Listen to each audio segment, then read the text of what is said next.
Yuk jadi bagian dari dakwah kami. Dukung operasional dakwah dan sosial kami, raih pahala amal jariah yang terus mengalir sampai hari kiamat. Assalamualaikum warahmatullahi wabarakatuh. Alhamdulillah, wassalatu wassalamu ala rasulillah. Segala puji dan puja kehadirat Allah subhanahu wa ta'ala. Juga salawat dan taslim kepada Nabi besar Muhammad sallallahu alaihi wasallam.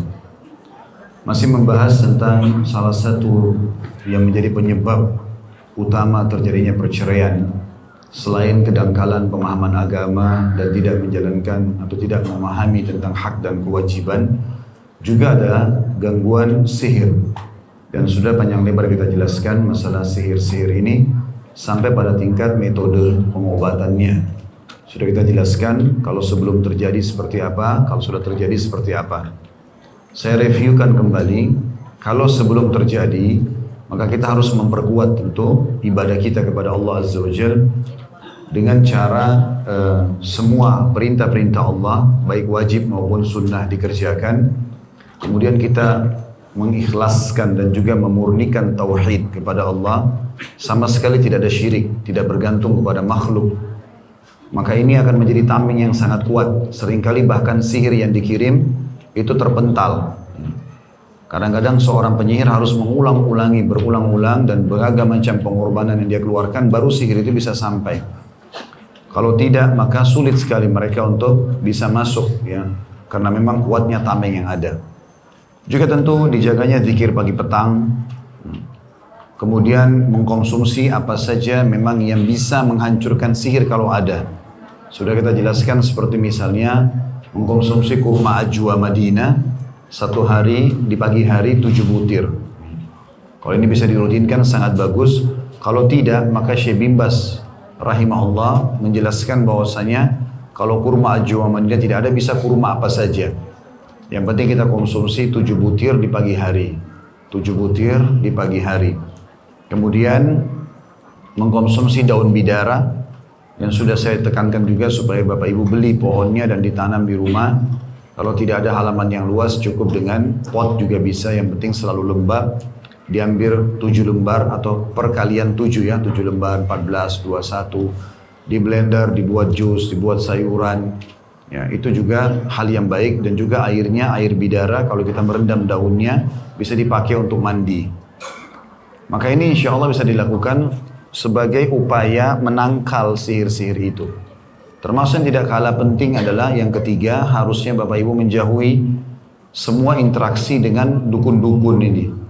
Atau orang-orang yang sealam dengan itu, atau sering pergi ke dukun. Karena kita interaksi sama mereka berarti akan ada efeknya. Biar bagaimanapun akan ada efek di situ. Akan ada efeknya. Kita bergaul sama orang yang selalu ceritanya setiap hari keburukan-keburukan, kemaksiatan. Kita pasti terpengaruh karena manusia adalah makhluk yang sensitif. Nggak boleh kita berinteraksi sama orang kalau kerjanya tiap hari hanya bicara masalah perzinahannya, hanya masalah program-program penipuannya, dan seterusnya. Karena kita akan terpengaruh. Mau tidak mau manusia sangat terpengaruh. Kemudian kalau sudah terjadi sihir itu, maka tahap yang paling pertama adalah memperbanyak doa kepada Allah Subhanahu wa taala agar Allah hilangkan sihir itu. Sebagaimana hadis Bukhari menjelaskan, Nabi SAW waktu disihir oleh Lubab bin Asam, salah satu orang Yahudi, maka beliau lupa untuk menggauli atau mendatangi istrinya, membagi giliran istrinya. Ya, sampai sebulan. Lalu Nabi SAW berdoa sampai Allah menunjukkan siapa pelakunya dan juga ya, di mana buhulnya. Buhul berarti sesuatu yang diambil dari orang yang jadi target. Saya sudah jelaskan pada 2 pertemuan kita yang lalu. Yang diambil dari Nabi SAW adalah potongan sisir dan rambut beliau alaihissalatu wassalam. Dan ini bisa diambil ya, sampai jejak kaki kita bisa diambil, sisa pakaian bisa diambil. Makanya teman-teman yang Allah sedang berikan nikmat dengan adanya pembantu rumah tangga, adanya supir, bahasakan sama mereka. Di hari pertama mereka masuk rumah, bahasakan. Tolong di rumah ini tidak boleh ada buhul. Tahu buhul nggak? Nggak tahu. Apa saja yang kamu dikasih dari kampung untuk membuat majikanmu suka, ya apa saja, tolong diperlihatkan. Lalu kemudian, ya kalaupun tidak ada ustadz yang bisa konsultasi atau ustadzah, bisa di-share di Google ya. Bisa ditulis saja. Misalnya jenis-jenis buhul, foto-fotonya ada gambar. Kalau ada yang mirip seperti itu ya sudah jangan.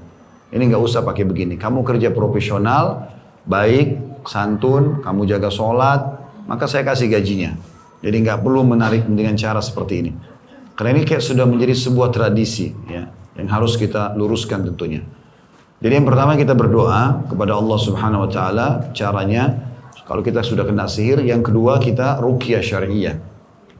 Ruqyah syariah, dan sudah kita jelaskan juga pada pertemuan sebelumnya ayat-ayat atau dalil-dalil yang digunakan untuk meruqyah dan caranya dibaca lalu ditiupkan ke telapak tangan, diusap ke tubuh.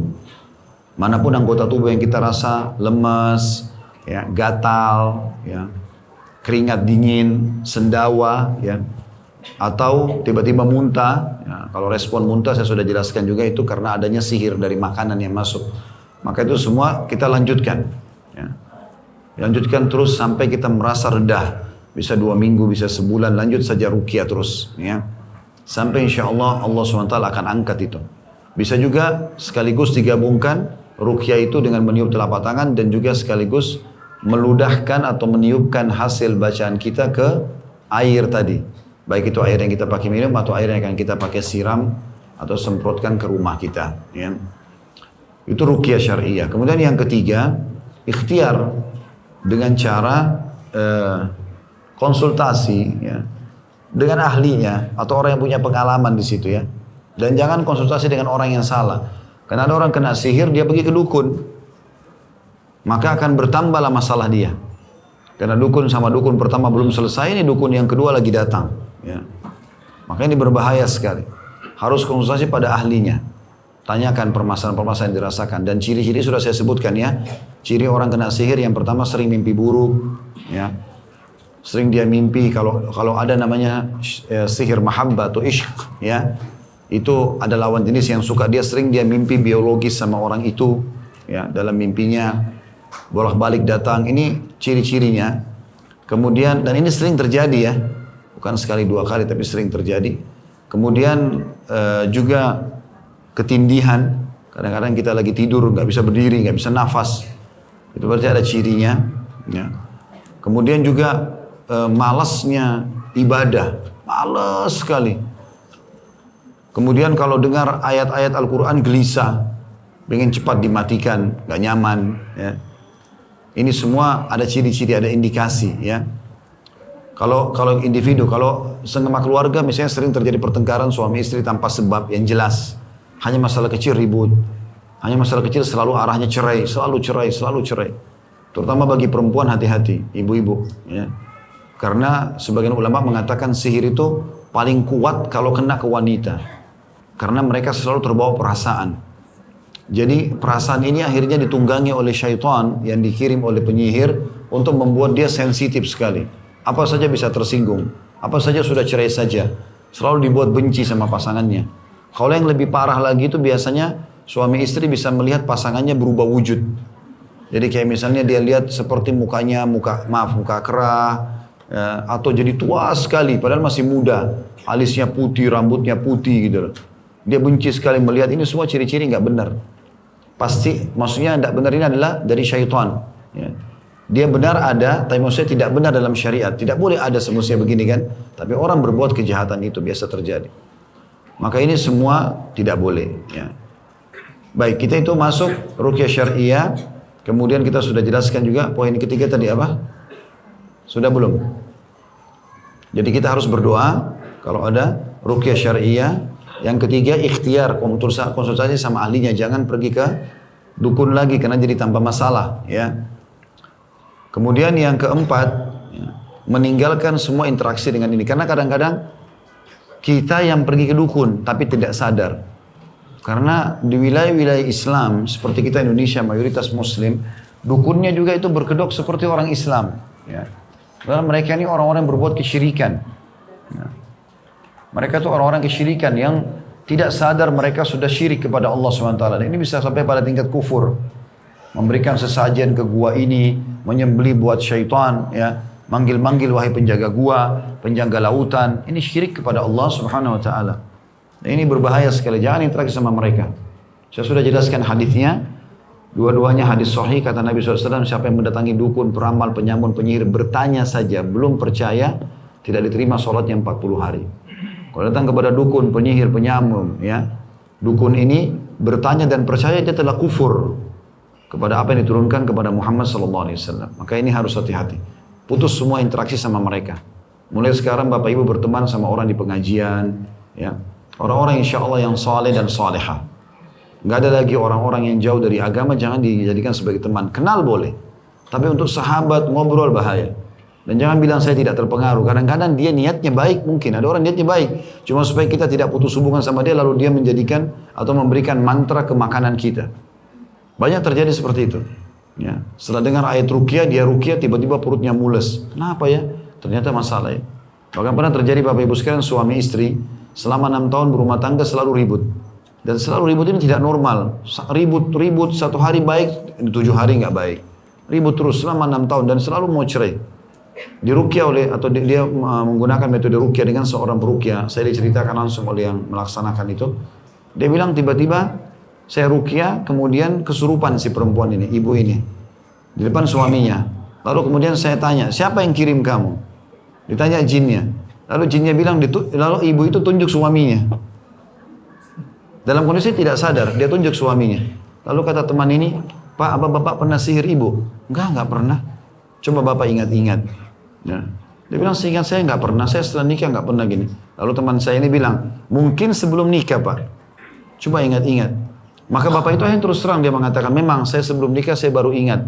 Kalau saya pernah mau supaya dia mau nikah sama saya pergi dukun. Gara-gara itu berefek 6 tahun. Berefek 6 tahun. Saya sudah jelaskan, kita ini Allah berikan alam masing-masing. Kita manusia punya alam, jin punya alam. Jangan disama, hewan punya alam. Punya makanan sendiri, punya pola fikir segala macam berbeda-beda. Kita nggak usah lintas alam. Saya kalau mau buat istri saya suka, sederhana. Saya baik sama dia, penuhi kebutuhannya, saling memaafkan, ya, saling berbelas kasih. Pastilah kita disukai. Sama ibu-ibu mau suaminya sayang, selesai. Nggak usah taruh-taruh kertas di bawah bantal. Nggak perlu. Nggak usah mantra-mantrain makanannya. Nggak perlu semuanya. Buat baik, yakin laki-laki itu disantuni, ramah, merangkul dia. Hindari semua pertanyaan yang memojokkan pasangan. Itu biasa pemicu utamanya. Kamu dari mana? Kenapa terlambat? Ya, sama siapa saja? Gak perlu bertanya. Orang datang, ibu kalau suaminya datang, tugas ibu melayani. Udah, langsung rangkul. Yakin bu, kalau ibu gak banyak bertanya yang memojokkan, dia cerita sendiri. Kami laki-laki akan sangat nyaman dengan istri yang kalau kami pulang rumah gak banyak nanya, ada pelayanan. Kita akan cerita sendiri. Tadi di kantor ada ini, ada ini, ada ini. Kita cerita sendiri. Karena kita merasa nyaman. Ada saatnya ibu harus jadi temannya dia, istrinya dia, ibunya dia. Ya, memang begitu. Ada saatnya semuanya. Kadang-kadang di saat dia lagi penat sekali, ibu harus jadikan dia seperti anaknya ibu sendiri. Bagaimana kalau anaknya ibu lagi sakit? Ibu butuh dampingi dia, rangkul dia. Kadang-kadang ada waktu itu. Ada kadang-kadang ibu jadi istrinya, ibu yang melayani dia, ibu yang memenuhi biologisnya. Kadang-kadang jadi teman, dia diskusi. Tapi itu semua akan terjadi kalau ibu membuat dia nyaman. Nah kadang-kadang yang membuat tidak nyaman ini pertanyaan-pertanyaan yang memojokkan. Kenapa ini? Kenapa begitu? Kenapa begitu? Itu nggak perlu. Insya Allah akan dijawab sendiri. Saya kadang-kadang kalau pulang rumah, saya temukan tidak ada makanan. Saya nggak tanya, kenapa nggak masak? Nggak perlu saya tanya itu. Saya kadang-kadang kalau pulang ada makanan, belum masak. Sudah, nggak apa-apa. Selesai. Gampang kok. Bisa beli makanan di sebelah. Mungkin pasangan saya lagi nggak mood, nggak mau masak. Nggak usah saya pojokin dia. Gitu kan. Kadang-kadang kalau saya pun maksimal saya bilang, mungkin besok mudah-mudahan tidak lupa masak insya Allah. Iya, sudah selesai. Kenapa nggak masak? Kok memang ini cuma pikir dirimu sendiri? Untuk apa? Panjang lebar untuk apa? Ribut kadang-kadang padahal yang tidak perlu. Dan syaitan mau begitu, kadang-kadang cuma masalah teknis, ribut 2 hari. Nggak interaksi, nggak biologis. Hilang semua pahala yang mesti bisa didapatkan. Maka kita juga harus menutup celah-celah pintu syaitan itu. Termasuk harus hati-hati. Ya, poin selanjutnya yang kita harus hati-hati ini adalah mengeluarkan semua posko-posko syaitan di rumah. Patung, foto yang dipajang, kita sudah jelaskan itu ya. Atau buhul-buhul yang pernah dikasih ya. Walaupun dari orang tua kita ya. Kita harus paham, mungkin kertas yang ditulis, segala macam tulisan. Kalau tidak paham, tunjukkan pada orang yang paham. Ini apa ini? Kita nggak tahu, kadang-kadang mungkin tulisan-tulisan itu adalah kalimat-kalimat sihir. Ya. Atau kita pernah dikasih minyak. Saya sudah pernah ajarin juga pada pertemuan sebelumnya, Kalau kita dapat buhul cairan, dialirkan di air. Kalau dalam bentuk kertas, tulisan, dibacain Al-Falaq sama An-Nas, ditiup ke arahnya, dibakar. Ya. Udah musnahin, gak ada lagi begitu-begitu dalam hidup kita ke depannya, nggak boleh.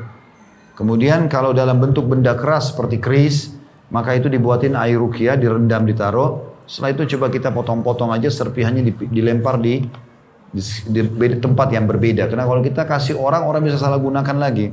Nah, gitu. Orang bisa salah gunakan lagi. Kemudian kita akan masuk pada siang ini insyaAllah, semoga Allah berkahi, adalah kesalahan yang dilakukan sebagian orang yang mengobati. Kata beliau di sini, di antara kesalahan yang diada-adakan setelah tersebarnya pengobatan dengan Al-Quran ialah fenomena pengobatan massal yang dilakukan sejumlah masjid atau lembaga. Di sana kita melihat puluhan kondisi yang dialami berupa perangai-perangai kerasukan jin dan kena sihir terjadi bersama di satu tempat. Lalu tiap-tiap kondisi diberikan tanda kutip recorder yang diletakkan di kepala, kemudian ruqyah rekaman mulai menggema di telinga orang yang mengalami kondisi tersebut. Tidak apa-apa memang orang yang sakit mendengar ruqyah syariah lewat rekaman. Namun kesulitan terjadi di tengah kumpulan penderita tersebut, yaitu keluarnya jin dari satu tubuh dan masuk ke tubuh yang lainnya. Bisa jadi di antara mereka terdapat orang yang tidak kerasukan jin atau kena sihir, tapi hanya berupa perangai-perangai yang menyerupai perangai-perangai orang kerasukan jin atau kena sihir. Kemudian ia disarankan agar pergi ke masjid atau lembaga untuk berobat, padahal tubuhnya kosong dari kerasukan jin atau kena sihir. Ketika kumpulan orang dalam jumlah banyak tersebut mendengar ayat-ayat Al-Quran, sebagian kondisi berubah kejang-kejang mulai terjadi. Lalu orang yang tidak tampak kepadanya perangai-perangai tersebut ketakutan. Padahal bisa jadi di antara kondisi-kondisi tersebut sebagaimana telah disebutkan, terdapat orang yang sebenarnya tidak kerasukan jin atau kena sihir. Lalu jin itu keluar dari tubuh orang yang sakit, kemudian masuk ke dalam tubuh orang yang ketakutan tersebut, atau ke dalam tubuh orang yang mengalami perangai-perangai yang menyerupai perangai-perangai orang yang kerasukan jin atau kena sihir. Ya, ini subhanallah, dulu sebelum saya tahu, saya pernah praktikin itu ya. Karena saya tahunya dalam majelis seperti ini misalnya ayo kita praktikin ruqyah supaya tahu caranya, gitu kan. Awalnya pernah saya lakukan itu karena saya pikir ini mengajar. Tapi subhanallah setelah saya baca keterangan seperti termasuk dalam keterangan buku ini, sebenarnya itu tidak dibolehkan, dikhawatirkan nanti kalau ada yang kesurupan di situ, jinnya keluar masuk ke orang lain di sebelahnya. Maka yang boleh adalah kita ajarkan caranya. Seperti saya katakan ya tadi, caranya begini ya. Nanti praktekin sendiri-sendiri saja. Praktekin sendiri-sendiri. Ataupun kalau kita diruqyah oleh seseorang, maka antara kita sama peruqyah tersebut. Ya. Kalau lawan jenis maka ada mahramnya, gitu kan? Itu yang. Tapi kalau rame-rame langsung sekaligus secara massal, maka ini yang dikhawatirkan oleh penulis tadi di sini. Walaupun mendengar ayat ruqyah adalah boleh dalam syariat, sebagaimana beliau katakan. Juga dari paragraf ini kita ambil pelajaran, kalau salah satu pintu masuknya syaitan rasa takut. Makanya selalu kalau interaksi sama dukun-dukun ini, biasanya kalau masuk ke tempat mereka, ada tengkorak, lampunya ya redup-redup ya. Kemudian ada banyak macam-macam lah yang menakutkan. Karena kita harus takut duluan. Kalau orang tidak takut berbeda, agak sulit, ada tameng dia untuk masuk. Ya. Maka ini juga menjadi pintu syaitan. Ada dua kata para ulama, pintu utama syaitan masuk dalam tubuh manusia, rasa takut dan emosi. Dua hal ini akan membuat syaitan bisa menguasai dia. Bisa menguasai dia. Makanya dianjurkan sekali tidak boleh takut kecuali Allah SWT. Allah mengatakan tentang syaitan dan iblis dan para pengikutnya, فَلَا تَخَافُهُمْ وَخَافُونِ إِن كُنْتُمْ مُؤْمِنِينَ. Jangan kalian takut pada setan-setan itu dan takutlah kepadaku kalau kalian betul-betul beriman. Ya. Maka tidak boleh sama sekali kita takut, apalagi syaitan itu tidak akan datang di hadapan kita menjelma kecuali orang itu dasarnya memang penyembah syaitan. Dia manggil-manggil segala macam, mungkin setelah dia ikuti beberapa syarat syaitan akan menjelmakan diri di depan dia. Tapi kalau orang umumnya syaitan tidak akan menjelma. Tidak akan menjelma. Kalau syaitan itu seperti yang digambarkan oleh orang bisa menjelma, bisa mengganggu orang, kita nggak akan mungkin bisa duduk seperti ini. Pastilah diperbudak oleh syaitan-syaitan itu, gitu kan. Maka ini juga perlu digarisbawahi agar jangan sampai kita terjerumus pada hal-hal yang tidak kita harapkan. Ya. Baik, selanjutnya teman-teman sekalian dikatakan kita menyaksikan banyak sekali dari kondisi-kondisi ini yang dimasuki oleh jin. Ketika ditanyakan kepadanya, jin itu mengatakan, aku keluar pada majlis demikian dari tubuh penderita si fulan ketika mendengar Al-Quran. Kemudian aku naik, lalu aku memandang kondisi-kondisi tersebut seluruhnya. Ternyata aku melihat fulan duduk ketakutan terhadap pemandangan itu, yaitu sebagian penderita mengalami kejang-kejang, maka aku masuk dalam tubuhnya. Akibat dari fenomena pengobatan massal ini, sebagian kondisi yang sehat kerasukan jin karena kezaliman dari jin dan kebodohan orang yang mengobati. Karena itu hendaklah Anda memperhatikan hal ini. Kesalahan lainnya yang mengiringkan tersebarnya pengobatan dengan Al-Quran sejak permulaannya ialah meminta pertolongan kepada jin muslim dalam proses pengobatan. Jadi kita tidak boleh interaksi sama jin walaupun mengaku muslim. Enggak pernah. Saya sudah pernah jelaskan dalilnya ya. Tidak pernah ada satu riwayat pun Nabi SAW minta tolong sama jin. Datang misalnya perang Badar, perang Uhud, panggil tuh jin-jin muslim. Suruh, kan enak. Orang Quraisy tidak bisa lihat. Cekik tuh, bunuh. Gak ada. Nabi SAW tidak pernah panggil mereka dalam peperangan. Ada kisah Nabi SAW ketemu dengan mereka masuk Islam, lalu Nabi ajarkan, lalu mereka pergi berdakwah. Sudah. Gak ada interaksi. Gak ada berteman, gak ada pernikahan, gak ada semuanya. Ya. Ini semua harus difahami. Maka kadang-kadang orang tertipu dengan kalimat ini kan jin muslim. Dan sudah saya jelaskan di alam jin, ada jin mukmin, ini tidak akan interaksi sama manusia. Ada jin dari kalangan jin yang dinamakan syaitan, ada dua golongan. Jin yang fasik dan jin yang kafir. Jin fasik artinya muslim, tapi banyak dosanya. Kayak manusia masih berzina, masih ini, masih itu, namanya fasik. Maka di alam jin, yang fasik sama kafir namanya syaitan. Jadi semua syaitan pasti jin, tidak semua jin itu syaitan. Ya, karena ada jin beriman. Makanya Allah bilang tentang iblis, kana minal jinni fa fasaqa an amri rabbih. Dia dari golongan jin dan dia berfasik terhadap perintah Tuhannya.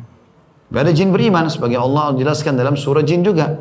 Ya, dan jin-jin beriman berkata tentang iblis, wa kana yaqulu safihuna 'ala Allahi syatata. Dan orang bodoh di antara kami, maksudnya iblis, telah mengatakan sesuatu yang dusta tentang Allah. Jadi jin-jin beriman benci sama iblis, ya. Benci sama iblis, dan ini perlu difahami. Jadi tidak boleh interaksi sama jin apapun alasannya, walaupun dikatakan jin muslim ya. Anda melihat jin keluar dari tubuh orang yang sakit dalam keadaan telah bertaubat lewat tangan kiai atau ustadz yang mengobati. Lalu kiai atau ustadz tersebut menawarkan agar membantunya dalam melakukan proses pengobatan dengan harapan akan dihapuskan dosa-dosanya yang pernah dilakukan di masa lalu berupa menyakiti penderita. Setelah itu jin pembantu itu mengikat jin yang masuk dalam tubuh si penderita, memukulnya, lalu meminta bantuan dari berbagai atau sebagian jin yang berterbangan untuk mengusir jin yang masuk dalam tubuh penderita dan sebagainya. Jadi kadang-kadang dia bilang, saya akan suruh jin saya ini, ada jin muslim, untuk mengusir jin kamu. Tidak boleh. Tidak pernah terjadi itu. Nabi SAW melakukan pada saat mengobati sahabat yang kena ini. Seperti ada sahabat pernah, tiba-tiba nggak enak dia rasa, Nabi ambil pelapa kurma, dicambuk sama Nabi. Nabi mengatakan, keluarlah hai musuh Allah. Langsung. Nggak ada Nabi bilang, hai jin muslim datang sini, bantu saya. Nggak ada. Ya, kita harus jadikan Nabi SAW sebagai panutan kita. Sebagian dari mereka membantah hal ini bahwa ia tidak meminta bantuan jin dalam keburukan, tapi minta bantuan kepadanya dalam kebaikan, membantu orang yang sakit dan mengobati mereka. Seandainya itu dibenarkan, niscaya sudah dilakukan oleh Nabi SAW. Beliau membacakan Al-Quran pada jin lalu masuk Islam. Namun beliau tidak meminta tolong atau meminta bantuan kepada mereka dalam peperangan beliau melawan kaum kafir. Beliau tidak pernah mengutus seorang jin pun untuk memperdaya Abu Jahal atau Abu Lahab. Kesalahan lainnya juga, jadi sampai sini dulu ya. Ini subhanallah, saya pernah bertemu dengan seorang ahli ruqyah. Dikatakan begitu ya, ahli ruqyah. Dikenal sekali di negeri jiran kita lah ya. Saya sempat ke sana, kebetulan dia kenal baik dengan paman saya dan sangat dekat. Maka saya pernah ke tempatnya, orangnya Masya Allah baca ayat ruqyah semuanya. Tapi saya pada saat dulu sama dia, entah bagaimana saya tidak tahu, tapi dia bilang sama paman saya. Dia bilang, sampaikan ke ponakan kamu ini, mau nggak kalau saya turunkan ilmu saya? Tapi dia tidak bicara sama saya langsung, paman saya bicara, gitu kan? Ini tadi dia minta-minta, kalau kamu mau Khalid dia akan turunkan ilmunya. Ilmu apa? Saya tanya. Kalau ayat-ayat ruqyah insya Allah saya sudah tahu lah, gitu kan. Rupanya, dia ini ditanya sama paman saya, apa ilmu apa? Dia bilang, saya kerjasama sama jin-jin muslim. Saya mau turunkan itu sama dia. Saya bilang, sudah terima kasih. Saya nggak butuh itu. Tapi ada orang begitu subhanallah. Kadang-kadang dia menggunakan tenaga jin, dia tidak sadar kalau itu tidak boleh. Karena dalilnya jelas, Nabi sendiri tidak pernah melakukan itu. Kesalahan lain yang menggiringi tersebarnya pengobatan dengan Al-Quran ialah sebagian dari mereka membaca beberapa ayat pada telapak tangannya, tanda kutip, kemudian dia mengatakan, aku bersumpah atas kalian, wahai para khadam atau pelayan ayat-ayat yang mulia ini, agar kalian melakukan demikian dan demikian pada fulan, atau seorang manusia berupa penyakit dan semisalnya. Setelah itu ia meniup di telapak tangannya agar mereka terbang. Ya. Jadi maksudnya dia baca ayat, kemudian dia tiup telapak tangan, bukan seperti yang kita bilang diusap ke badan ya. Kalau diusap di badan seperti Nabi SAW lakukan kalau mau tidur. Baca Al-Ikhlas, Al-Falaq, An-Nas, tiup lalu usap, itu dibolehkan. Tapi ini enggak. Dia bilang, wahai ayat-ayat yang, wahai penjaga-penjaga ayat ini. Ya, khadam-khadamnya ayat ini. Maka saya perintahkan kalian untuk melawan ini dan itu. Ini enggak benar. Enggak perlu kita perintah-perintah begini dalam masalah ayat. Ayat itu berinteraksi dengan sendirinya. Ya. Maksudnya dia memang berfungsi dengan sendirinya. Bagaimana mengetahui bahwa yang mengobati itu pendusta atau dajjal? Jika Anda melihat orang yang mengaku bisa mengobati membaca sebagian ayat dengan suara keras, kemudian dia mengucapkan dengan suara pelan sebagian kalimat yang tidak difahami, maka ketahuinya bahwasanya dia adalah dajjal. Artinya dia pendusta. Orang Arab kalau bilang pendusta dajjal. Kan dajjal yang akan keluar di akhir zaman itu diambil dari kata-kata dajjal yang berarti pengacauan dan pendustaan. Makanya diistilahkan dia dengan Dajjal, Masih Dajjal.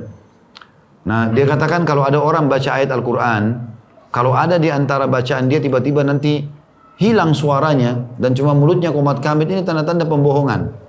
Kalau dia ruqyah, pasti ruqyah suaranya semua jelas. Kenapa ada yang disembunyikan? Ya, karena kadang-kadang dia buat begitu. Dia menipu orang dengan ayat-ayat di awal, nanti kemudian setelah itu dia mengubah menjadi mantra.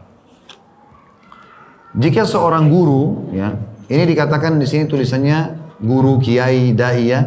Ada footnote nomor 483. Kata di sini ya, saya menggunakan istilah tanda kutip kiai karena sudah umum.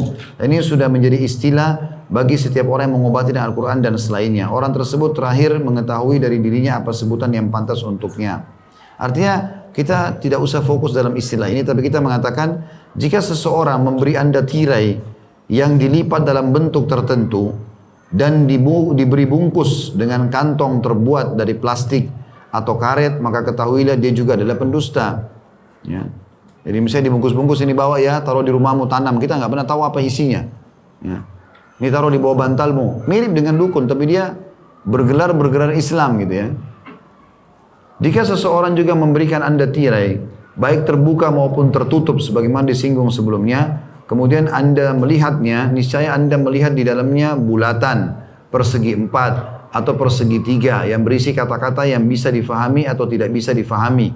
Maka ketahuilah ini juga adalah dusta. Ya. Jika yang memberi Anda tirai itu memberikan tulisan atau kata-kata yang berisi ditulis dengan huruf-huruf terpisah, seperti sebagian dari mereka menulis Bismillahirrahmanirrahim, tapi mereka pisah, ba sendiri, mim sendiri, ba, sin, mim, alif, lam, ya. Ini semua dipisah. Ayat kursi atau ayat-ayat lainnya, maka ketahui bahwasanya ini juga adalah pendusta. Katakan pula kepadanya, bertakwalah kepada Allah. Ini adalah penyelewengan terhadap kitabullah. Karena penulisan basmalah, bismillah semuanya bersambung. Bismi bersambung, ba, sin, mim. Allahnya bersambung. Bukan lagi dibaca Allah kalau dipisah alif, lam, ha. Kan kita tidak bisa baca Allah karena masih terpisah, belum disambung. Ya. Seperti kalau kita tulis kamar disambung ya. Tapi kalau kita pisahkan K, terus A di sana, M, belum tentu orang bisa baca kamar. Mungkin lain, tidak ada yang dimaksud. Maka ayat Al-Quran tidak datang dalam huruf terpisah, tapi datang dalam penyatuan dalam satu kosakata yang jelas. Bismi itu jelas. Allah, Bismillah, maka jelas. Itu pun dibacanya bersambung. Bismillah misalnya. Jika seseorang meminta dari Anda nama Anda dan nama ibu Anda atau sepotong puing dan semisalnya, maka ketahuilah bahwa dia juga adalah dajjal atau pendusta. Jika seseorang meminta Anda menulis sebagian ayat pada sebutir telur dan memakannya, atau Anda melakukan demikian dan demikian, maka ketahuilah ini juga adalah dajjal. Ya. Ini semua maksudnya dajjal, saya sudah bilang tadi ya, pendusta maksudnya ya. Maka ini semua tidak benar. Kita sekarang saya tanya Bapak Ibu sekalian, ternisbatkan nama kita ke siapa? Ke ibu atau ke ayah? Ke ayah. Makanya kata para ulama, ciri dukun dia balik, nama ibu yang dia tanya. Dan ini kita sayangkan sekarang sampai cara yang dipakai oleh dukun-dukun ini sekarang dikembangkan di perbankan. Siapa nama ibu kandungnya? Kenapa bukan tanya siapa nama ayahnya? Penisbatan kan pada ayah, kenapa ibunya? Apa hubungannya? Sama juga dengan menulis macam-macam tulisan di sebutir telur. Tidak pernah Nabi lakukan ini. Nabi kan bisa lakukan semuanya. Kita kan punya contoh, usuri tauladan. Di zaman Nabi SAW ada telur. Nabi bisa suruh tulis ayat di telur baru makan, bisa saja. Tapi Nabi nggak lakukan. Ya. Sama juga mirip ini dengan memindahkan penyakit ke hewan. Apa hubungannya? Apa dosanya hewan itu? Nggak ada hubungannya sama sekali. Nggak ada hubungannya sama sekali. Nabi sudah ajarkan metode pengobatan. Ada pengobatannya kan? Kata Nabi SAW, Allah tidak turunkan penyakit kecuali Allah berikan pengobat apa? Allah turunkan obat bersama berobat hamba Allah. Tapi berobat pada hal-hal yang dibolehkan. Kata Nabi SAW, Allah tidak menjadikan kesembuhan kalian pada hal-hal yang Ia haramkan. Termasuk di sini menyiksa hewan. Kenapa hewan harus jadi korban? Tidak ada hubungannya sama sekali. Ya. Jadi kalau sudah ada syarat-syarat seperti ini jadi tanda tanya semuanya. Menurut beliau penulis ini menjadi tanda tanya semua. Kalau orang yang benar mengikuti Al-Quran dan Sunnah pasti dia katakan ruqyalah. Minumlah air zam-zam, makanlah kurma ajwa. Semua ada dalilnya. Pakailah daun bidara, cukup. Udah, tinggal selebihnya bagaimana kita ikhlas kepada Allah SWT, Allah akan kasih itu. Kata beliau begitu pula setiap orang yang mengaku bisa membaca cangkir atau telapak tangan, naik dan turun menepuk pasir. Tiba-tiba dia kelihatannya naik dari tempat duduknya, terbang 1 meter lalu turun. Kadang-kadang ada orang begitu. Ya. Membuka sapu tangan, mengukur puing, membuka buku dan meletakkan tanda kutip kunci untuk menunjukkan pencuri dan semisalnya, kadang-kadang begitu ya. Maka ketahuilah bahwa ia adalah pendusta dan bahwa perbuatan ini membawa pelakunya kepada kemusyrikan dan kekafiran. Karena itu berhati-hatilah terhadapnya. Jadi nggak boleh. Ada pencuri dikasih air, nih lihat nih pencurimu ini. Nabi SAW tidak pernah lakukan itu. Nabi lebih mulia daripada kita. Masa Nabi satu riwayat pun tidak ada, datangkan air, nih lihat nih, ya, orang yang ambil barangmu si fulan, orang yang begini. Tidak pernah Nabi lakukan itu. Ada orang bahkan kehilangan, Nabi SAW suruh dia sholat, minta kepada Allah SWT petunjuk. Ya, itu yang terjadi. Walaupun orang tersebut mengaku tidak mengambil upah dari pekerjaan ini dan itu hanya dilakukannya semata-mata karena Allah, demikian pula semua orang yang mengaku mengetahui ilmu tanda kutip di sini sirap, ya, atau yang dapat tanda kutip mendatangkan arwah, maka ketahuilah bahwa itu semua adalah kedustaan. Karenanya berhati-hati terhadap hal tersebut.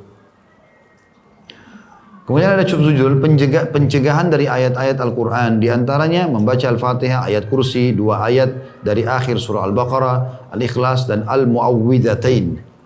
Mu'awwidhatain maksudnya Al-Falaq sama An-Nas. Ya. Ini yang sudah umum. Sekarang kita lihat petunjuk Nabi SAW untuk menolak sihir dan kesurupan. Ini yang Nabi ajarkan, ada dalilnya ini. Yang pertama banyak istighfar dan ya, mengucapkan la haula wa la quwata illa billah. Nah, ini selalu kita ucapkan itu. Juga membaca zikir yang masyhur, la ilaha illallah wahdahu la syarikalah, lahul mulku wa lahul hamdu wa huwa ala kulli syai'in qadir. Diulang-ulangi ya. Istighfar tentu dengan beragam macam lafadznya, astaghfirullah wa atubu ilaih, astaghfirullahil azim alladzi la ilaha illa huwal hayyul qayyum wa atubu ilaih. Ya, kita bisa membaca istighfar yang disebutkan dalam hadis Nabi alaihi salatu wassalam. Ya. Kalau habis sholat Nabi sering membaca astaghfirullah, astaghfirullah.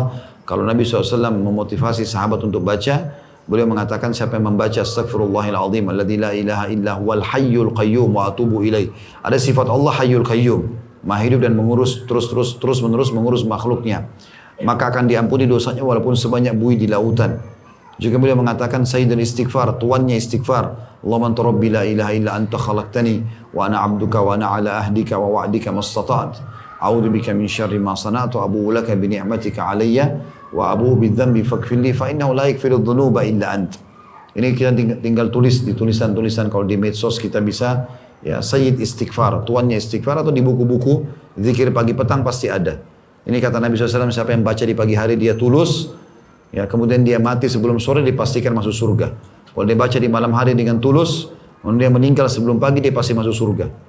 Namanya tuannya istighfar, gitu kan? Nah itu kita bisa baca. Kemudian juga kita membaca la haula wala quwata illa billah, selalu kita ulangin ini. La haula wala quwata illa billah, la haula wala quwata illa billah. Ada seorang sahabat, suami istri, anaknya ditahan oleh musuh. Kemudian mereka mengeluh kepada Nabi SAW mengatakan, ya Rasulullah, ya, anak kami tidak pulang. Semua teman-temannya berhasil pulang nih. Tapi tidak ada informasi anak kami mati atau enggak gitu. Kalau mati syahid tidak ada masalah, tapi ini tidak ada informasi. Apa yang harus kami lakukan? Kata Nabi SAW, pulang dan amalkanlah la haula wala quwata illa billah. Suami istri terus baca sampai mereka tertidur malam hari. Pas malam hari mereka bangun, ada yang ketuk pintu dibuka, ternyata anaknya datang. Allah SWT kembalikan anaknya. Lalu dia tanya, kenapa? Apa ceritamu nak? Dia bilang, saya ditawan oleh musuh ayah. Kata atau ayah yang tanya. Lalu saya dirantai kaki dan tangan saya. Beberapa waktu yang lalu, kalau kita sekarang berapa jam yang lalu, mungkin mulai dia berzikir itu ya. Dia mulai baca la haula wala quwata illa billah. Mulai berapa waktu yang lalu tiba-tiba rantai-rantai itu membesar dan membuka saya bisa mengeluarkan kaki saya dan tangan saya. Lalu kemudian saya naik unta lalu saya pulang. Kuasa Allah SWT. Kemudian zikir yang barusan kita baca tadi, la ilaha illallah wahdahu la syarikalah, lahul mulku wa lahul hamdu wa huwa ala kulli syai'in qadir. Ini sunnah dibaca ya 100 kali pagi dan 100 kali sore. Masuk dalam zikir pagi petang. Tidak ada ilah yang berhak diibadahi kecuali Allah semata dan tidak ada sekutu baginya. Dia memiliki kerajaan dan memiliki pujian serta dia maha kuasa atas segala sesuatu. Ini diucapkan sebanyak 100 kali pada pagi dan 100 kali pada petang. Kalau syaitan bisikin 100 banyak, jangan dengar, tidak usah didengar. Jangan negosiasi sama syaitan. Jangan negosiasi sama syaitan. Kapan ada bisikan untuk malas ibadah atau tidak ibadah, bahkan buat maksiat syaitan, jangan diikuti. A'udzubillahi minasyaitonirrajim. Jumlahnya banyak, gak banyak 100 itu kecil sekali. La ilaha illallah wahdahu la syarikalah lahul mulku wal hamdu wa huwa ala kulli syai'in qadir. 1, 2, mulai saja dulu. Nanti 100 juga jumlahnya, gak dirasain. Tapi kata Nabi SAW, siapa yang baca di pagi hari 100 kali dan di sore hari, maka Allah akan lindungi dia dari syaitan ya, sepanjang harinya itu. Dilindungi oleh Allah dari syaitan. Juga disunnahkan baca a'udzu bikalimatillahi tammati min syarri ma khalaq. Aku berlindung dengan kalimat-kalimat Allah yang sempurna dari keburukan dari apa yang telah ia ciptakan. Dan ini semua hadis-hadis sahih ya, riwayat Bukhari, riwayat Muslim, ada footnote-nya ya.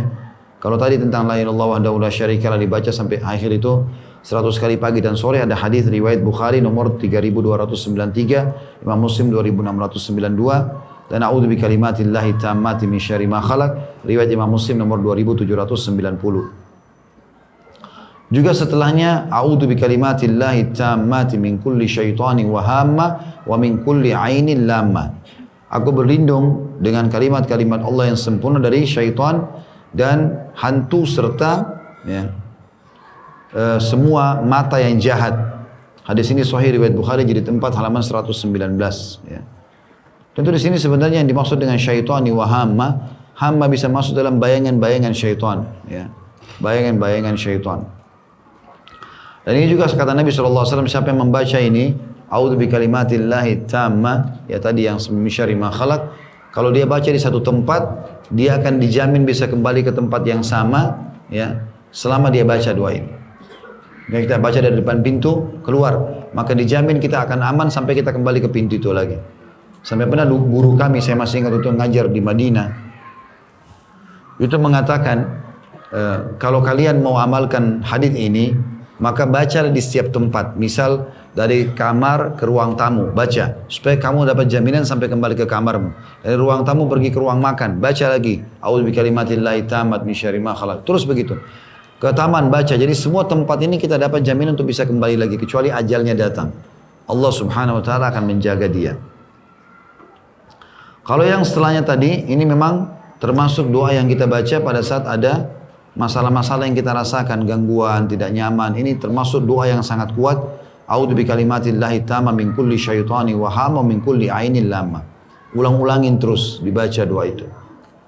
Juga setelahnya datang a'udzu bikalimatillahi tamma alladzi la yujawizuhunna barrun wala fajir min syarri ma khalaq wa dzara'a wa bara wa min syarri ma yanzilu minas sama' wa min syarri ma ya'ruju fiha wa min syarri ma dzara'a fil ardi wa min syarri ma yakhruju minha, wa min syarri fitanil laili wan nahar, wa min syarri kulli tariqin illa tarikan yatruku bi khairin ya Rahman. Aku berlindung dengan kalimat-kalimat Allah yang maha sempurna, yang tidak terjangkau oleh orang yang berbakti maupun orang yang durhaka. Maksudnya kalimat yang sangat sempurna ya. Maksudnya orang baik pun mungkin belum tentu tahu, tapi aku mohon dengan nama itu ya Allah, dari keburukan apa yang telah dia ciptakan, maksudnya Allah ciptakan. Dari keburukan yang turun dari langit, dari keburukan apa yang naik kepadanya dari bumi, dari keburukan yang dia Allah jadikan di dunia, dan dari keburukan apa yang keluar darinya. Dan dari keburukan fitnah malam dan siang, dan dari keburukan orang yang datang pada malam dan siang hari, kecuali orang yang datang dengan membawa kebaikan, wahai yang maha pengasih. Hadis ini riwayat Ahmad jilid 3 halaman 419. Di antara doa tadi yang saya bilang adalah sayyidul istighfar. Ini tuannya istighfar tadi ya. Allahumma anta rabbi, ya Allah sungguhnya engkau adalah Rabbku penciptaku, la ilaha illa anta khalaqtani, tidak ada Tuhan yang berhak disembah kecuali engkau, engkau lah yang telah menciptakanku, wa ana abduka, dan aku adalah hambamu, wa ana ala ahdika, dan aku selalu setia ya, di dalam janji bersamamu, wa wa'dika, dan janji-janjimu ya, aku senantiasa menepati janjiku padamu semampuku ya. Mastata'tu a'udzu bika min syarri ma sana'tu, aku berlindung kepadamu dari keburukan yang aku lakukan, abu'u laka bi ni'matika 'alayya, aku mengakui segala nikmatmu yang kau limpahkan kepadaku, wa abu'u bidzambi, dan aku mengakui dosa-dosaku, faghfirli, ampunilah aku, fa innahu la yaghfiru dzunuba illa ant, karena tidak ada yang mengampuni dosa kecuali engkau. Hadis ini sahih riwayat Bukhari nomor 6306, Imam Muslim 2722. Jadi ini maksudnya didatangkan di sini teman-teman untuk menjelaskan kepada kita, ini loh wirid-wirid yang dianjurkan nih. Ini jelas-jelas dalilnya ada. Jadi jangan sampai diajarin hal-hal yang keluar dari sunnah Nabi alaihi salatu wassalam. Ya. Karena banyak orang kita hanya karena terpengaruh ini bahasa Arab, lalu kemudian dia main baca saja. Ini yang jelas-jelas sudah diamalkan. Juga ada doa menghilangkan kesedihan. Ya. Setelahnya Allahumma inni abduka, ini pernah saya sebutkan pertemuan sebelumnya. Ya. Allahumma inni abduka, ya Allah sungguhnya aku adalah hambamu, wabni abdika, dan anak hambamu laki-laki, maksudnya anak ayahku. Wabni amatika, anak hambamu perempuan, maksudnya ibuku. Nasiyati biyadik, ubun-ubunku ada di genggamanmu. Madin fiyya hukmuk, berlaku bagimu berlaku bagiku hukum-hukummu. Adlun fiyya qada'uk, sangat adil keputusanmu padaku. As'aluka bikulli ismin huwalak, aku memohon atas namamu ya, yang engkau samaita bihi nafsak, menamakan namamu dirimu dengannya. Au anzaltahu fi kitabik, atau engkau turunkan di dalam kitabmu, maksudnya Al-Quran. Au allamtahu ahadan min khalqik, atau engkau mengajarkan salah satu dari hamba-hambamu. Au istatharta bi fi ilmil ghaibi indak, atau engkau khususkan bagi dirimu dalam ilmu gaibmu. Antaj'al al-Qur'an rabi'a qalbi, agar engkau menjadikan Al-Quran yang mulia sebagai bunga hatiku. Wa nura sadri, dan cahaya dadaku. Wa jila'a huzni, dan penghapus kesedihanku. Wa dhahaba hammi, dan menghilangkan dukaku. Hadis ini riwayat Ahmad jilid 1 halaman 391. Kata Nabi SAW, siapa yang baca ini, maka pasti Allah ganti kesedihannya menjadi kegembiraan. Ya. Nanti insya Allah mudah-mudahan juga kalau kena sihir Allah berikan kesembuhan. Ya. Asal dia tulus dalam membaca. Kemudian juga disunnahkan baca Bismillahilladzi la yadurru ma'asmihi syai'un fil ardi wala fis sama' wa huwas sami'ul alim. Ini sunnahnya dibaca pagi hari 3, sore hari 3. Mirip tadi dengan kalimat a'udzu bikalimatillahi tammati min syarri ma khalaq. Artinya Bismillahilladzi la yadurru ma'asmihi syai'un fil ardi wala fis sama'i wa huwas samiul alim, dengan menyebut nama Allah yang dengan namanya tidak ada satupun yang membahayakan baik di bumi maupun di langit, dan Dia Maha mendengar lagi Maha mengetahui. Ini hadis sahih riwayat Abu Daud nomor 5088. Juga disunnahkan baca kalau ini di pagi hari baca 7 kali ya, sore hari pun dibaca 7 kali. Hasbiyallahu alladzi la ilaha hasbiyallahu la ilaha illahu alaihi tawakkaltu wa huwa rabbul arsyil azim. Cukuplah Allah bagiku, tidak ada ilah yang berhak diibadahi kecuali Allah atau kecuali Dia. Padanya aku bertawakal, Dia Rabb atau penguasa arsy yang agung. Ini dibaca 7 kali pagi dan 7 kali petang. Dikatakan oleh para ulama, kata rahasia bagaimana Ibrahim alaihissalam bisa selamat dari bakaran api, kata rahasia, bagaimana Musa alaihissalam bisa selamat dari kejaran Fir'aun, semuanya dari kalimat hasbiyallah wa ni'mal wakil. Bahkan para sahabat pada saat mereka lagi berdarah-darah di perang Uhud, kemudian mereka diperintahkan oleh Nabi SAW, jadi 630 orang semuanya luka. Minimal seseorang antara mereka luka 2 tebasan pedang. Luka semua, ada yang dari kepala sampai kaki, 630 orang. Tadinya 700 orang di Uhud, tapi 70 orang mati syahid. Sisa 630. Mereka pas pulang ke Madinah, ya di sore hari, semuanya sakit, termasuk Nabi SAW. Nabi sendiri pecah gigi beliau, keningnya berdarah dan pundaknya kiri kanan sakit karena pernah dihantam pedang oleh Ibnu Qami'ah. Ya, seorang tokoh Quraisy yang jahat, gitu kan. Tapi Nabi SAW habis sholat subuh dapat perintah dari wahyu dari langit. Suruh orang-orang yang ikut perang sama kau kemarin Muhammad, ayo serang kembali Quraisy. Dan tidak boleh ada orang baru yang ikut. Orang-orang yang luka-luka itu. Maka sahabat semua diuji keimanannya pada saat itu. Kita subhanallah kena silet saja tangan kita mungkin sudah kesakitan. Ini kena pedang, kena tombak, luka-luka, masih ditempel daun dalam pengobatan. Apalagi medis terbatas, nggak kayak sekarang gitu. Dan mereka suruh keluar, semuanya keluar subhanallah pada saat itu. Sampai ada yang diseret oleh saudaranya sendiri supaya dia bisa pergi berperang. Waktu mereka lagi sakit-sakit begitu dan mengejar Quraisy sampai tiba di wilayah namanya Hamrat Asad, ya, tidak jauh dari kota Madinah. Orang-orang Quraisy dengar, maka mereka kirim utusan mencari informasi di Madinah. Siapa yang keluar nih? Pasukan baru bukan? Mereka kaget waktu mereka dengar ini pasukan kemarin, bukan baru, gitu kan? Begitu perintah Allah. Kita mungkin orang beriman cuma mengamalkan, kita tidak tahu apa yang sedang Allah janjikan di situ atau siapkan gitu ya. Maka orang Quraisy jadi takut, kok bisa ada orang luka-luka mau keluar nih? Berarti mereka memang mau dendam, mau balas kita. Maka orang Quraisy kirim satu orang yang ahli bicara, lisannya bisa ya keras suaranya dan bahasanya jelas, bisa mempengaruhi orang. Lalu mengatakan, pulanglah hai muslimin, karena Quraisy sekarang justru mendengar kalian datang, mereka balik dengan kekuatan penuh. Apa yang terjadi pada saat itu? Lagi kondisi badan-badan mereka luka, mereka dalam kondisi lemah, musuhnya juga jumlahnya lebih banyak, gitu kan? Maka mereka semua serentak mengatakan hasbunallah wa ni'mal wakil. Maka Allah bilang, maka Allah ubah keadaan mereka dari kesedihan menjadi kemenangan. Karena orang Quraisy waktu lihat itu, walaupun diancam, ditakut-takuti, mereka tetap datang. Quraisy akhirnya pulang, tidak berani menghadapi muslimin. Maka mereka pulang dari Hamrat Asad. Kalau saya tidak salah 3 hari Nabi SAW tunggu di situ. Tidak ada Quraisy datang, mereka pulang, maka kesedihan mereka sudah dalam dikalahkan di Uhud berdarah-darah itu terobati dengan sendirinya. Maka itu dari kalimat hasbunallah wa ni'mal wakil. Kemudian ada juga teman-teman sekalian, dan ini hadis hasan diriwayatkan oleh Abu Dawud nomor 5081. Ada hadis yang lain, ini kalimat mulia juga. Tidak ada orang yang mengucapkan ini kecuali akan diberikan jalan keluar dari permasalahannya. Bahkan Nabi SAW menggunakan pada saat-saat genting. Zikirnya ini, La ilaha illallahul azimul halim. Tidak ada ilah yang berhak diibadai kecuali Allah yang maha agung lagi maha penyantun. Azim, halim. La ilaha illallah kita sudah tahu. La ilaha illallah al-azimu al-halim. Ya. Azim yang agung, halim yang penyantun. Terus diulangi lagi, La ilaha illallah rabbul arshil azim. La ilaha illallah kita sudah tahu, tinggal akhirnya kita hafal rabbul arshil azim. Pemilik singgasana yang agung. Diulangi lagi yang ketiga kali, La ilaha illallah, kita sudah tahu ini, lalu dikatakan Rabbus samawati, Tuhannya dan pemiliknya langit, wa Rabbul ardi, dan Tuhannya pemilik bumi, wa Rabbul arshil karim, dan pemilik singgasana yang mulia.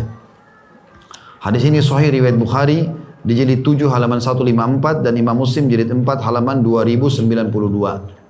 Nah, ini menandakan teman-teman, ini hadisnya mulia sekali kata Nabi SAW. Siapa yang baca ini pasti akan Allah berikan jalan keluar dari permasalahannya. La ilaha illallahul azimul halim, la ilaha illallahu rabbul arshil azim, la ilaha illallah rabbus samawati wa rabbul ardi wa rabbul arshil karim. Nah, ini dihafal, diulangi 2 kali, 3 kali, 10 kali, insya Allah kita akan hafal. Kemudian juga diantara doa yang dianjurkan pada saat kita lagi terkena musibah, cobaan, sihir termasuk dalamnya, Allahumma inni a'udzubika minal hammi wal hazan. Ya Allah, aku berlindung kepadamu dari kesusahan dan kesedihan, wal ajzi wal kasal, dan sifat lemah juga malas, wal bukhli wal jubun, kebakhilan dan sikap pengecut, wa dala'id daini wa ghalabatir rijal, dan lilitan utang dan dikuasai oleh orang lain. Hadis ini diriwayatkan oleh Imam Bukhari jilid 11 halaman 173. Tentu ini dibaca juga di tahiyat ya. Di antara doa yang dibaca di tahiyat adalah doa ini sebelum salam. Dianjurkan sebelum salam kita baca 23 macam doa, di antaranya doa ini. Ya. Allahumma inni a'udzubika minal hammi wal hazan. Jauhkan ya aku ya Allah dari sifat ham. Ini juga masuk masalah sumpek ya. Ya, sumpek bisa dimasukkan dalam ham. Jadi kita merasa mau dilupakan gak bisa. Dalam jiwa bergejolak, namanya ham dalam bahasa Arab. Ya Allah jauhkan itu dari aku. Hazan, rasa sedih secara umum. Kemudian ajz, sifat lemah. Biasanya orang kalau ada musibah merasa putus asa, nggak mau lagi beraktivitas, ya. Merasa sudahlah saya nggak bisa. Bahkan ada orang kalau yang tidak punya keimanan bunuh diri. Ini kesalahan. Ya, dia sudah susah, sekarang juga tambah lagi dia bunuh diri, berdosa besar, nggak boleh. Wal bukhl wal jubun, ya, sifat ini juga kasal malas. Kemudian bukhl adalah pelit dan jubun pengecut, ya, tidak mau meluruskan kesalahan. Wadala iddain, dan terlilit utang. Wa ghalabatir rijal, dan dikuasai oleh orang-orang. Artinya jangan sampai aku utang kemudian aku tidak bisa bayar lalu aku dikuasai oleh pemilik-pemilik uang tersebut. Juga termasuk sunnah Nabi SAW. Tadi itu hadis Bukhari jadi 11 halaman 173. Juga membaca doanya Dhannun atau Nabi Yunus alaihissalam. La ilaha illa anta subhanaka inni kuntu minadh dhalimin. Tidak ada ilah yang berhak diibadahi kecuali Allah, ya, kecuali Engkau ya Allah, maha suci Engkau, sesungguhnya aku termasuk orang-orang yang zalim. Ini kata Nabi SAW dalam hadis yang sahih, tidak ada seorang yang membaca ini kecuali diijabah doanya. Jadi selain kita baca kalau berdoa alhamdulillah wassalatu wassalamu ala rasulillah, segala puji bagi Allah, kemudian kita baca salawat dan taslim kepada Nabi besar Muhammad SAW, lalu kita baca la ilaha illa anta subhanaka inni kuntu minadh dhalimin, baru kita masuk ke hajat kita. Ini salah satu penyebab diijabahnya doa. Kemudian juga doa yang dibaca dia sunnahkan Allahumma anta adudi wa anta nasiri bika ajulu wa bika asulu wa bika uqatil. Doa ini dibaca biasanya kalau mau berhadapan sama musuh di kancah peperangan ya. Kita minta kepada Allah, ya Allah Engkau lah pendukungku. Allahumma anta adudi ya. Wa anta nasiri, dan Engkau penolongku ya. Ini bukan penggolong tapi penolong. Nasiri ganti itu ya. Dihapus G-nya saja ya. G dihapus jadi penolongku ya. Bika ajulu, dengan mula aku mengembara. Wabika asulu, dan dengan mula aku menyergap. Wabika uqatil, dan dengan mula aku berperang. Hadis ini riwayat Tirmidzi di jilid 3 halaman 183. Juga termasuk kita dianjurkan baca hasbunallah wa ni'mal wakil, sudah saya jelaskan tadi ini. Ya, cukuplah Allah bagi kami dan dialah sebaik-baik penolong. Ini hadis diriwayatkan oleh Tirmidzi jilid 3 halaman 183. Maaf, riwayat Bukhari jilid 5 halaman 172. Kemudian yang terakhir kita baca subhanallah wa bihamdihi adada khalqi wa ridha nafsi wa zinata arsyih wa midada kalimati. Maha suci Allah, itu kita baca subhanallah wa bihamdihi, dan segala puji untuknya. Adada khalqihi, sejumlah makhluknya. Wa ridha nafsihi, dan keridhaan dirinya. Wa zinata arsyih, perhiasan arsy-Nya. Wa midada kalimati, dan sejumlah ya, tinta kalimatnya atau sejumlah kalimatnya. Hadis ini sahih diriwayatkan Imam Muslim nomor 2726. Ini teman-teman dianjurkan juga oleh para ulama, setiap kali kita kerjakan zikir apa saja ya atau doa, kita usahakan tutup dengan kalimat ini ya.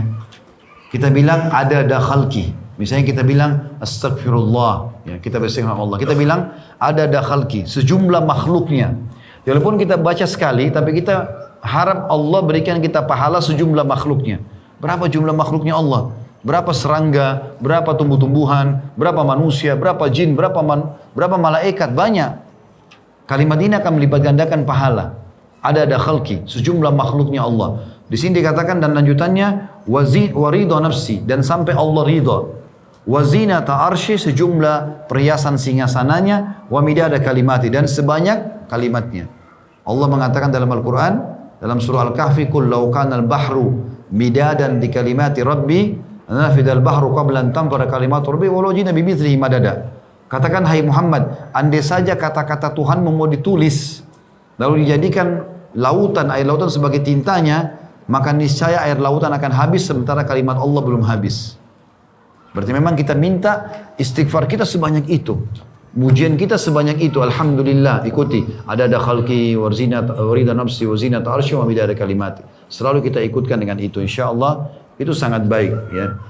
Mungkin begitu saja. Subhanakallahumma bihamdika asyhadu an la ilaha illa anta astaghfiruka wa atubu ilaik. Wassalamualaikum warahmatullahi wabarakatuh.